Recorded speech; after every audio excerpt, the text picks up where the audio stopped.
नमस्कार मित्रों, थंबनेल में अगर आप देखेंगे तो उसमें राहुल गांधी जिस डाल पर बैठे हैं उसी को काट रहे हैं और दूसरे हिस्से में वो अपने पैर पे ही कुल्हाड़ी मार रहे हैं।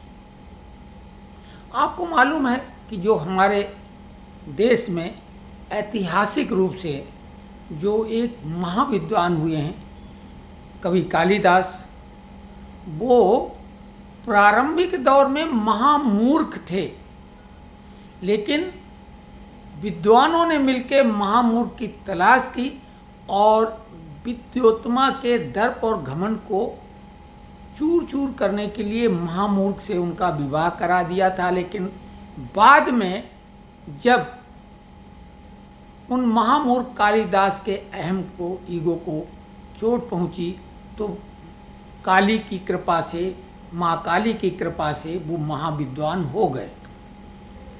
तो यहाँ न तो उस दौर के महाविद्वान लोग कांग्रेस में हैं और न ही ऐसे कोई आज के दौर में राहुल बाबा पर, बालक बुद्धि पर कोई देवी प्रसन्न हो जाएंगी जो उनको वरदान दे देंगी। तो जो ये प्रयास कर रहे हैं राहुल गांधी, वो बिल्कुल वैसा ही है जैसा कालिदास करके अपने को उन्होंने विद्वानों के बीच में महामूर्ख साबित किया था। कई उपनाम उनके चलने लगे।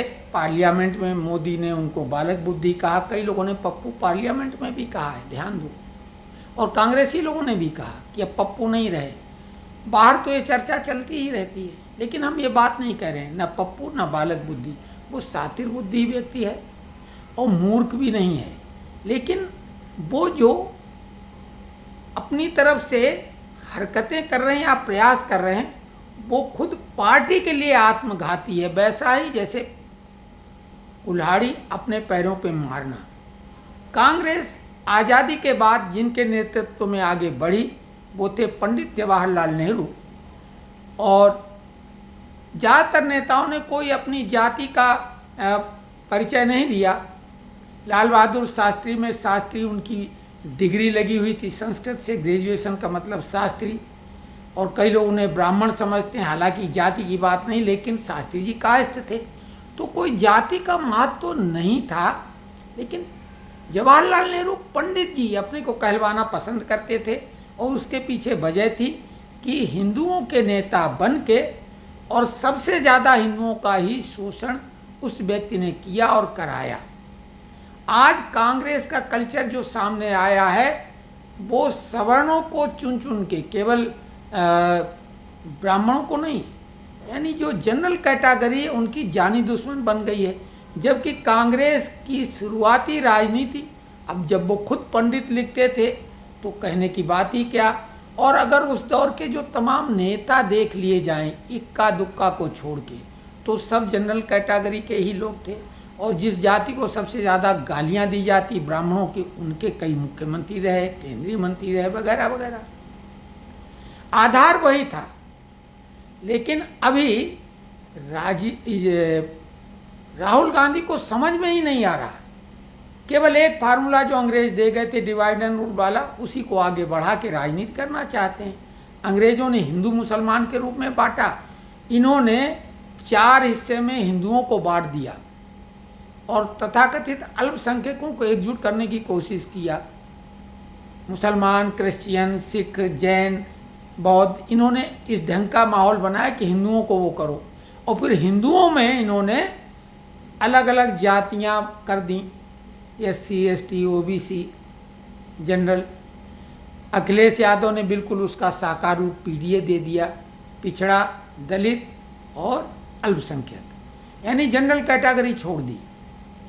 राहुल गांधी वही काम करने जा रहे हैं, ये भूलते हुए कि जो क्षेत्रीय छत्रप हैं, जो क्षेत्रीय पार्टियां हैं, वो इसी कार्ड पर बढ़ी आगे थी, क्योंकि कांग्रेस वो जो पंडित नेहरू वाली विरासत थी उसको आगे बढ़ा रही थी। इंदिरा गांधी ने आते आते कहा था, जब उनका चुनाव चिन्ह हाथ हो गया था, जात पर न पात पर, इंदिरा जी की बात पर मोहर लगेगी हाथ पर। तो जात पात की कोई बात ही नहीं उन्होंने की थी। लेकिन राहुल गांधी ने अचानक ट्रैक बदल दिया। जैसे रेलवे में 3 तरह के ट्रैक होते हैं, नैरो गेज, मीटर गेज और ब्रॉड गेज। तो आप अनुमान लगा लो कि क्या ट्रैक ऐसे आसानी से बदला जा सकता है, चेंज किया जाता है। मीटर गेज वाले ब्रॉड गेज में परिवर्तित होते हैं। राहुल गांधी ने अचानक उनके दिमाग में आया और अपने सलाहकारों की वजह से अभी बिहार चुनाव में वो लगे हुए हैं, लेकिन इससे पहले भी हर चुनाव में यही वो प्रयास करते हैं, जातिगत जनगणना, पिछड़ों के साथ अत्याचार, शोषण, ये सब। फिर भाषा पे इन्होंने दक्षिण भारत में जो चुनाव हुआ था तब दक्षिण भारत में भाषा के विवाद पर क्षेत्रीय विवाद को बढ़ावा दे के, यानी देश को वो टुकड़े टुकड़े करना चाहते हैं। टुकड़े टुकड़े गैंग के सरगना कन्हैया कुमार उनके बहुत अगुवाकार रहे। तो कुल मिला के लेफ्ट और लिबरल और ये टुकड़े टुकड़े गैंग वाले उनके सलाहकार हैं। उन्हीं की सलाह पर राहुल गांधी ने अभी बिहार में एक बच्ची के साथ संवाद में कहा था कि ये पिछड़े वर्ग की बच्ची है और ये डॉक्टर बनना चाहती, लेकिन हम झूठ नहीं बोलेंगे, ये बन ही नहीं सकती, इसका डॉक्टर बनना असंभव है क्योंकि पिछड़े वर्ग की है। और राहुल गांधी ये भूल रहे हैं कि भाई प्रधानमंत्री देश का पिछड़े वर्ग का है, राष्ट्रपति आदिवासी वर्ग की हैं और उपराष्ट्रपति पिछड़े वर्ग के हैं, तमाम केंद्रीय मंत्री पिछड़े वर्ग के हैं, भाजपा के कई मुख्यमंत्री पिछड़े वर्ग के हैं, पूर्व राष्ट्रपति दलित समाज से थे। तो कुल मिला के राहुल गांधी क्या कहना चाहते हैं, किसे बताना चाहते हैं और क्या बताना चाहते हैं, जबकि कांग्रेस के जो अभी वर्तमान में राज्य मुख्य रूप से उन्हीं के मुख्यमंत्री सीधे हैं, हिमाचल, तेलंगाना और कर्नाटक में वो जनरल कैटेगरी के मुख्यमंत्री, वहाँ वो अपना मुख्यमंत्री तक नहीं ओबीसी बना पाए। तो हालांकि जात पात का, अब ये गलत है, जाति और पाति की बात के बजाय जो हमारी अपनी संस्कृति थी वो वर्ण व्यवस्था की थी। ये जाति पाति के आधार पर बांटा गया है, वर्ण व्यवस्था का आधार ये था। और हमारी जो संस्कृति कहती है जन्मना जायते शूद्र, जन्म से सभी शूद्र होते हैं। और हमारी सोशल साइंस भी कहती man is a social animal, यानी अगर आदमी पढ़ाया लिखा ना जाए तो वो पशु ही है। तो जन्मना जायते शूद्र संस्कार भवेत द्विजा, संस्कार से आदमी अपना परिवर्तन कर लेता है वर्ण से शूद्र से, वो भी जो संस्कार जैसे डाल दिए जाएंगे, जैसे कि इंजीनियर, डॉक्टर, वकील, ये जैसी पढ़ाई पढ़ोगे।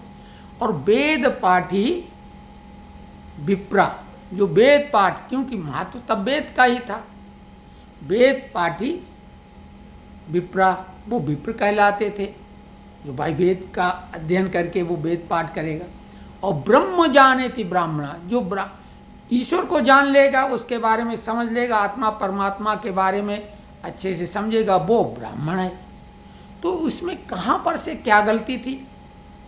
लेकिन इसको तोड़ मरोड़ के मुगल आए, उन्होंने इस तरह का कुचक्र किया, समाज में गुलाम बना के उनको जातियों में नीच बना दिया। पाकिस्तान में हिंदुओं की बात कर रहे हैं, दलितों की नहीं, उनके साथ खाना नहीं खाते हैं वो लोग।